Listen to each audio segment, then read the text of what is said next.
Cicero, Disputationes Tusculanae, Episode 5. Quid loquar de re militari?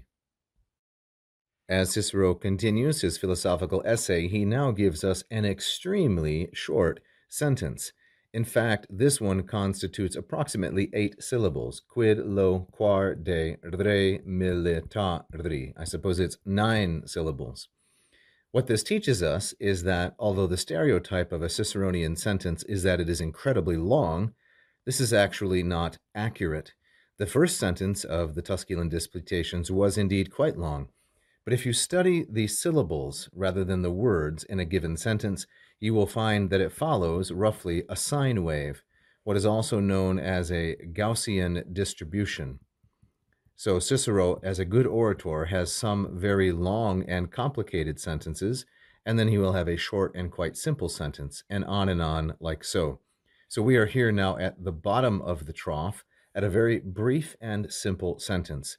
This provides variety and is pleasing to the human ear and to the mind. Very briefly then, what is Cicero saying? He says, quid loquar, what should I say about Roman military fortunes or about Roman military adventures and experience in warfare? We have quid here, which is our interrogative pronoun.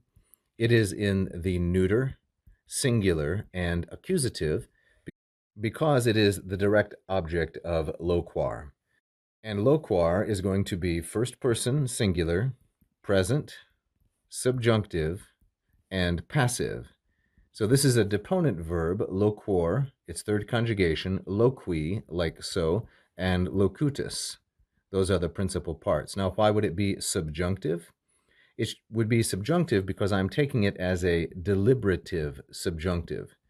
The deliberative subjunctive is used when we ask ourselves a question. So it is used in the first person, here the first person singular. Now, the form is actually identical to a future indicative. So shall we take it as a present subjunctive or a future indicative? I don't think it makes much difference.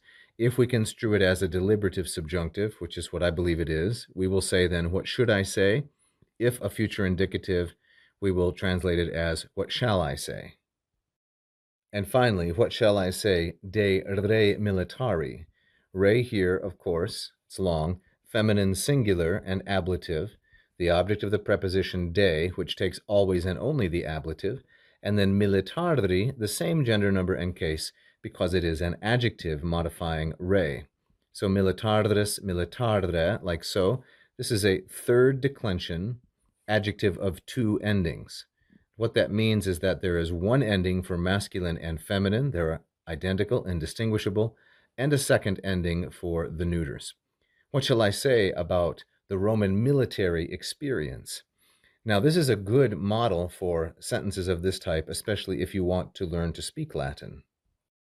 Because all you need to do is substitute a different adjective for militari, and you can give yourself a large number of variations on this idea. What should I say de re domestica with a different adjective like so? What should I say de re studiosa, things that have to do with studies? What should I say de re negotiosa, things that have to do with business, and so on and so forth. So simply by substituting a different adjective here for militari to modify re, you can provide yourself with a large number of variations on this simple and clear idea. Thank you so much for watching this free video. I hope that you learned a lot about the classical languages and advanced your knowledge and enjoyment. You can help us keep going with this instruction if you like this video and subscribe to the channel. We've had hundreds of thousands of views in the last 9 years, and we would really like to grow our number of subscribers. If you hit the little bell, you will be notified every time we release a brand new free instructional video. You can also check out one of my Latin or Greek courses at LatinPerDiem.com if you'd like to study Latin and Greek with me directly. So keep learning, and vale tote omnes.